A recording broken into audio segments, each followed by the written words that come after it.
obviously Cody and Seth got 5 stars from Dave Meltzer last week at Hell in a Cell. It was the first WWE match in 10 years since Punk and Cena to get 5 for the main stars. roster.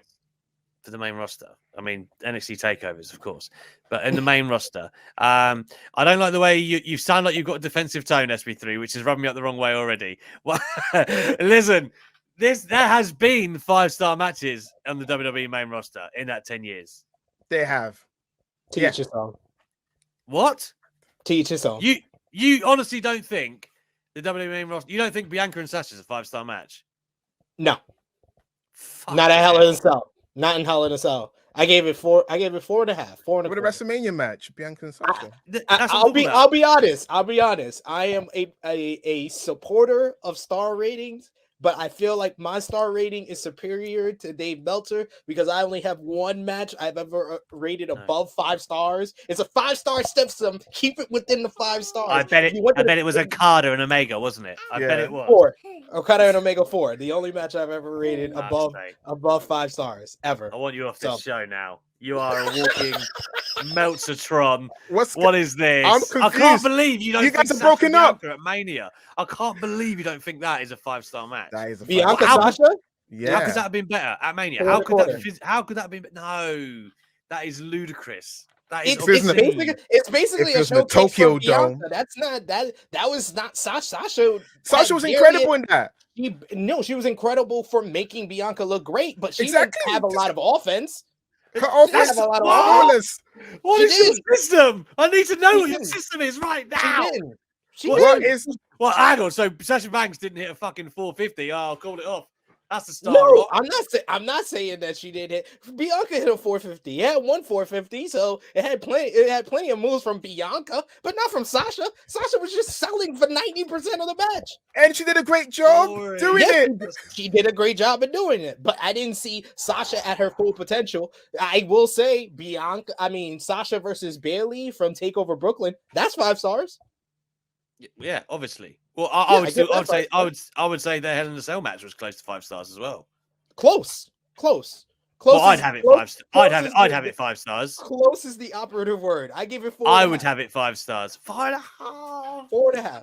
What is this? The reason why I'm not arguing as hard as you two, because I barely remember matches, something like this.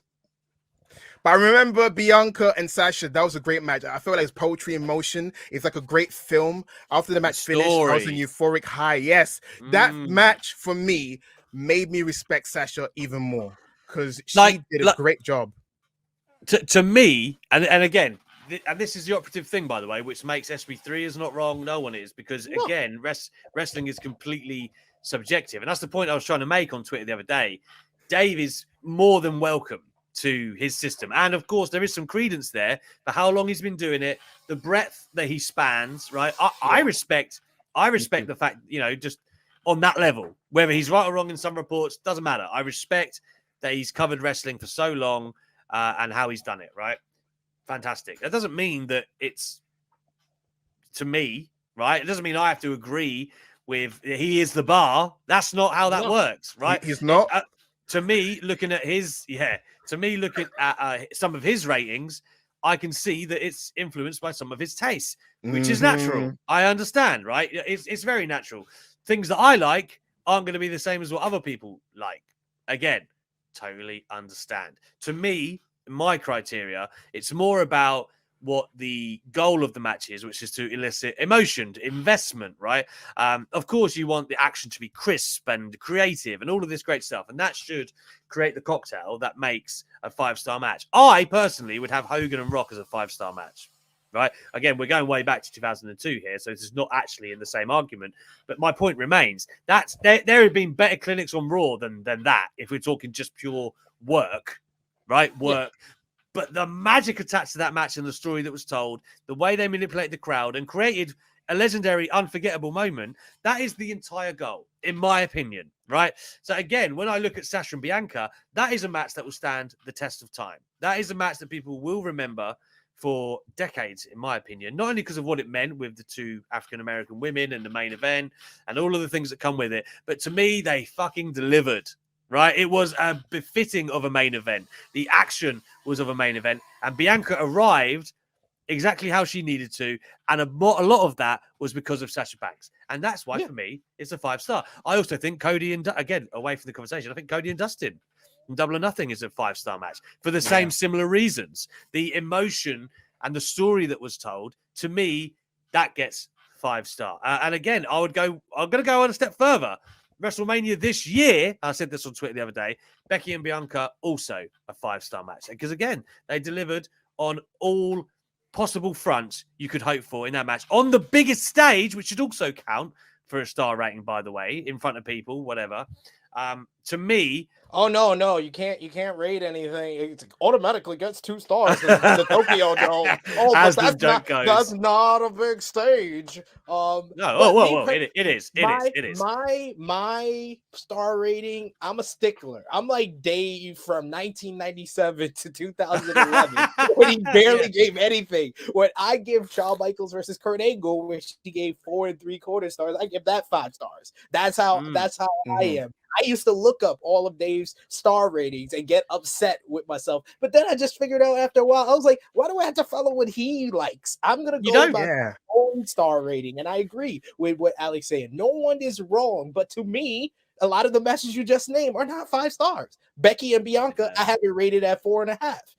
The 5-star match that he just gave with Cody Rhodes and Seth Rollins, I gave it 4 3/4 because they didn't have the babyface pull out the table after the crowd chanted for the tables the whole night. I don't care. You could bring the table out with one arm. If anybody's gonna say, "Oh my, Cody can't do it with one arm," Cody can't do it with one arm. No, he took a quarter of a star for non-tables. Yes. What is wrong with you? Because you had the heel getting chanted for thank you Rollins when he's versing an injured, quote unquote, injured babyface. Well, it's not quote unquote. He was. Hey, to me, I have animosity against Cody Rhodes because he didn't too sweet me back in 2017. So to me, it was Cody was just realized his wish and he became a black man. He couldn't do blackface, so he had black chest. Listen, but I saw you say this on True Heel Heat already. You can't bring that material here. You can't double down on the Codiness. Okay. What? Let me have this at least. Right? If I'm Meltzer, just like this. Yeah. If Meltzer says that's a 5-star match, right? If that's his grade, are we to believe in the world of Meltzer there hasn't been a better match than that in WWE in a decade? To me, no, there's been plenty of matches better than Cody and Seth. The one match that I saw triple threat of Cena and Lesnar and Rollins, is that not 5 stars? I actually agree with him. That's 4 3/4. I felt like that was just a smidge above 5 stars, but I will give AJ Styles versus John Cena at the Royal Rumble 2007.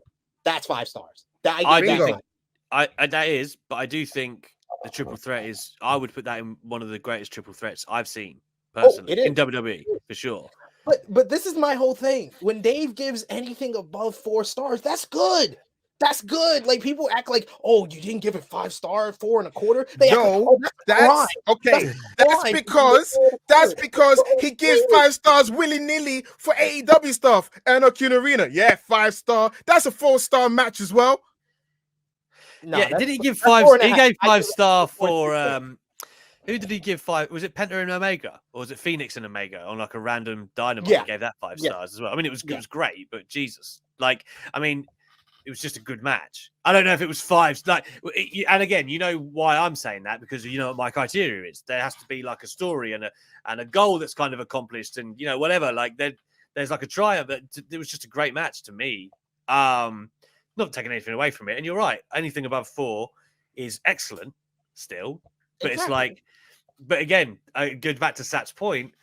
I guess it's trying to understand what the 5 stars is. And that's why people debate it long and hard on Twitter, right? Because it's like, well, you know, Dave only gives it because of this. And everyone makes up their own strange narratives about why Dave gives something. But, you know, I think Dave has explained before what his system is, but he doesn't like Seth Rollins. What? No. Yeah, he explained it in the Observer. It was basically He hates the Seth way Rollins. it was compelling. It was a compelling matchup, and you felt the energy of the arena. It gave you something that even just the crowd response would be something memorable. When Cody takes off his jacket, it's the whole entire basically formula to it because it had a hot crowd, it had Hogan and good Rock. action, a quality story involved. It had actual in-ring work, so that's why Hogan and Rock is not 5 stars to me. So yeah, this had all the elements. It checked all the boxes. When he could check all the boxes, he gives it 5 stars. And I'm similar in that right. But I haven't Davis gave 13 different matches this year over 5 stars or more. I've given 4. I've only seen 4 5-star matches this entire year. That's because you're not getting paid by TK to do this kind of stuff. Once you do, you might up your Oh, star level. Sat, don't bring that No, mess to no. this That's show. that's ridiculous. Stop it. I only have one match by a company owned by TK at 5 stars, and it wasn't even AEW.